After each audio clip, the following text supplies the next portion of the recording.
புவி வாழ்த்த வாழ்க. ஆத்மேஸ்வரன் ஆதிசித்தன் குழுவின் சார்பாக அனைவருக்கும் வணக்கம். முத்தப்பர் ஆசியுடனும் எங்கள் குருஜி ஆத்மேஸ்வரரின் வழிகாட்டுதலின்படியும் மகாபாரதத்தில் இருந்து கலியுக மக்கள் என்னவெல்லாம் கற்றுக்கொள்ள முடியும் என்பதை மகாபாரதம் புதிய பார்வையில் வாரந்தோறும் நம்ம பார்த்துட்டு இருக்கோம். மகாபாரதத்தின் கதாநாயகன் யார் என்று கேட்டால் கிருஷ்ணனையும் அதற்கு அடுத்தபடியாக அர்ஜுனனையும் சொல்வோம். அப்படிப்பட்ட அர்ஜுனனுக்கு எப்போதும் வெற்றியாளராக இருப்பதால் விஜயன் என்றும், செல்வத்தை வென்றவன் ஆதலால் தனஞ்சயன் என்றும், அடக்கப்பட முடியாதவனும் எதிரிகளை அடக்குபவனாகவும் இருப்பதால் ஜிஷ்ணு என்றும், காண்டிபம் என்ற வில்லை உபயோகிப்பதால் காண்டிபதாரி என்றும் என்பது போன்ற நிறைய சிறப்பு பெயர்கள் உண்டு. இவ்வளவு சிறப்பு பெயர்கள் இருந்தாலே நம்ம எல்லாருக்குமே தெரியும் அர்ஜுனன் அதி புத்திசாலியாக, திறமை வாய்ந்தவனாக, புகழ் பெற்றவனாகத்தான் இருந்திருக்க வேண்டும் என்பதில் எந்த சந்தேகமும் இல்லை. அவன் புகழின் உச்சிக்கே சென்றாலும் அதெல்லாம் ஒன்றுமே இல்லை என்று சொல்லும் அளவிற்கு அவனுக்கு கிடைத்த மிகப்பெரிய வரம் என்னவென்றால் அவன் தன் குருவிடம் மிக சிறந்த முதன்மையான சீடன் என்று நிரூபித்ததுதான். அத பத்தி தான் இன்று நம்ம பார்க்க போறோம். ஒருமுறை கங்கையில் துரோணாச்சாரியரும் அவருடைய சீடர்களும் குளிக்க சென்றனர். அப்போது துரோணாச்சாரியரின் காலை முதலை ஒன்று கவ்வி இழுத்தது. அதன் பிடியிலிருந்து தன்னை காப்பாற்றிக் கொள்ள அவரால் முடியும். ஆனால் அவர் அவ்வாறு செய்யாமல் தன்னுடைய சீடர்கள் என்ன செய்ய போகிறார்கள் என்பதை பார்க்க விரும்பினார். உடனே அவர் சீடர்களை பார்த்து, முதலையை கொன்று என்னை காப்பாற்றுங்கள் என்று சத்தம் போட்டார். அதை கேட்டவுடன் சீடர்கள் என்ன செய்வதென்று தெரியாமல் அங்கு இங்கும் பதட்டத்துடன் ஓடினர்.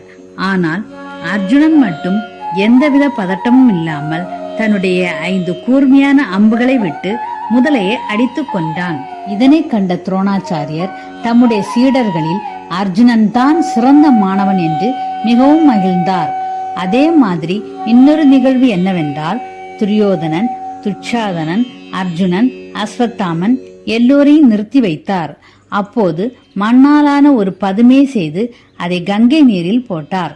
எல்லோருடைய கண்களையும் துணியினால் கட்டி நீரிலுள்ள பதுமையை அடியுங்கள் என்று கட்டளையிட்டார். உடனே அர்ஜுனன் தண்ணீரில் மூழ்கியிருக்கும் பதுமையை கண்ணை கட்டியபடியே பானங்களை விட்டு அடித்தான். எல்லா விதத்திலும் திறமையை நிரூபித்த அர்ஜுனனை எண்ணி துரோணாச்சாரியர் தன் சபதத்தை நிறைவேற்றக்கூடியவன் இவன் ஒருவனே என்று மனதுக்குள் பெருமிதம் கொண்டார். அவன் மேலுள்ள நம்பிக்கையின் காரணமாகவும் அன்பின் காரணமாகவும் பிரம்மசிரஸ் என்ற பயிற்சியை அவனுக்கு மட்டும் கற்பிக்க விரும்பினார். எனவே அவர் அர்ஜுனனை பார்த்து, அர்ஜுனா, நீ மிக சிறப்புடைய பிரம்மசிரஸ் என்ற பயிற்சியை உனக்கு கற்பிக்க விரும்புகிறேன். ஆனால் எக்காரணத்தையும் கொண்டு மனிதர்கள் மேல் பிரயோகம் செய்யாதே. அவ்வாறு செய்தால் உலகே அழிந்துவிடும். போரில் எதிரிகளால் துன்பம் வரும்போது மட்டும் இதை பயன்படுத்திக் கொள். உடனே அர்ஜுனன் இந்த உயர்ந்த அஸ்திரத்தை பெற்றுக்கொண்டான். ராஜகுமாரர்கள் குருகுலத்தில் அனைத்து பயிற்சிகளையும் கற்று தேர்ச்சி பெற்றனர். பொதுவாக ஒரு பாடசாலையில் பயின்று முடித்ததும் இறுதி தேர்வு எழுதி நன்றாக பயிற்சி பெற்றதை நிரூபித்து காட்ட வேண்டும் அல்லவா?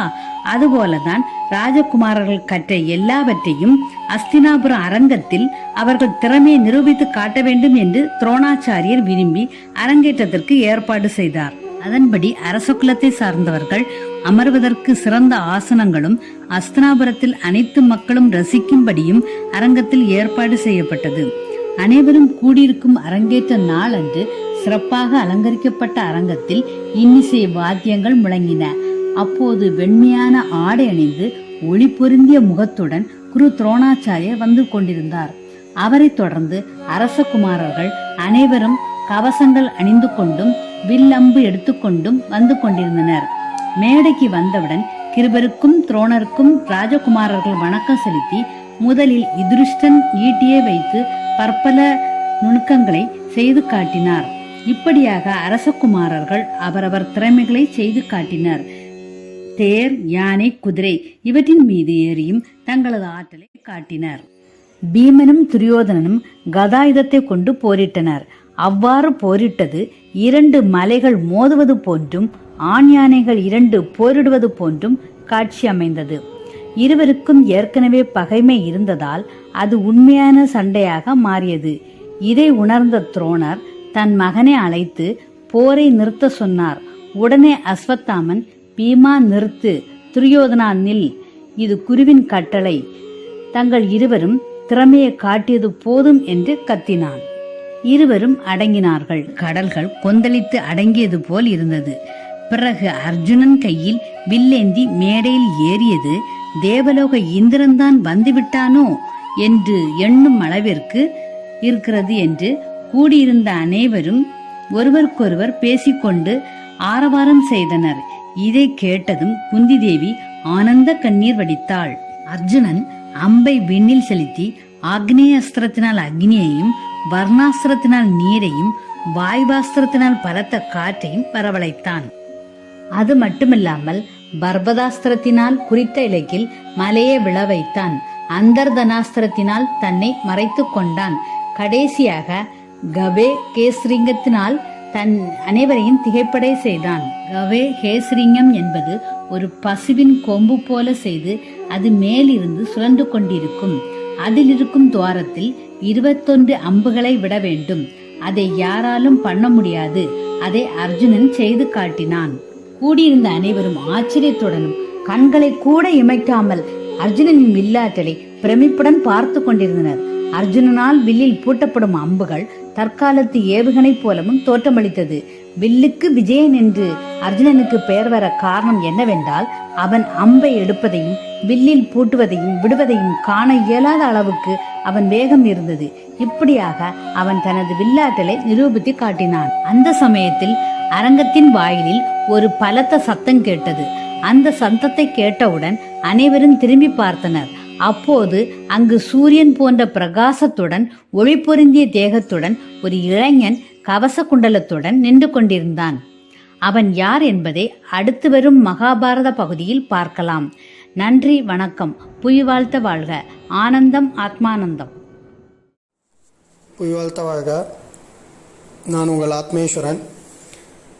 இன்றைக்கி இந்த வீடியோவில் கலியுகத்துக்கு என்ன இருக்குது, ஒரு குருவாக என்னுடைய பார்வை என்ன அப்படின்னு பார்த்தீங்கன்னா, துரோணாச்சாரியருடைய காலம் ஒரு முதல்ல கிடைக்கிறது. அப்போ அதிலேருந்து அவரால் வெளியில் வர முடியும். ஆனால் அவர் வரல. தான் சிஷ்யர்களுக்கு கட்டளையிறார் தன்னை காக்கும்படி. அப்போ அர்ஜுனன் அவரை அதுலேருந்து காப்பாற்றி கூப்பிட்டு வராரு. அதுக்கு அவருக்கு பிரம்மசரஸ் என்னும் வித்தையை சொல்லிக் கொடுக்குறார் துரோணாச்சாரியார். இதை நம்ம பார்த்தோம். இதை கலியுகத்துக்கு நீங்கள் பார்த்தீங்க அப்படின்னா, இறைவன் சில சமயங்களில், இறைவனுடைய திருவிளையாடலில் சில சமயங்களில் நம்ம வணங்குற நம்மளுடைய இஷ்ட தெய்வங்களோ இல்லை குல தெய்வங்களோ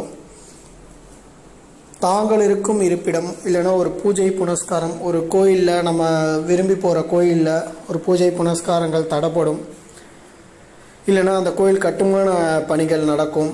அதுக்கு சரியான வருமானம் இல்லாமல் அந்த கோயில் தடசமாகலாம். இது இறைவனுக்கான சோதனை கிடையாது. இறைவன் பக்தர்களுக்கு வைக்கிற சோதனை.